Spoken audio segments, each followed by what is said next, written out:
Hello friends, welcome to Creative Medicine. In this lecture, we will learn about Friends, if you see these lines,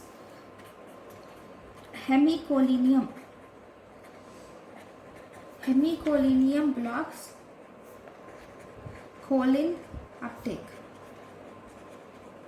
Okay, then vesamicol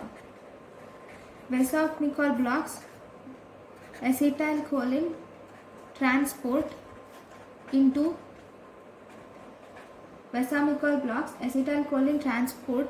synaptic vesicles.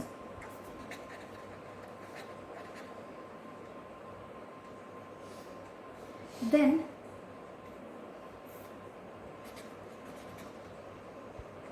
acetylcholine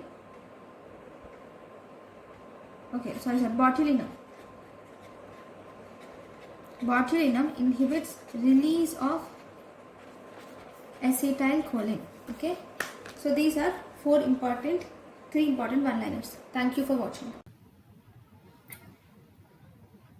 Thank you and thank you for watching.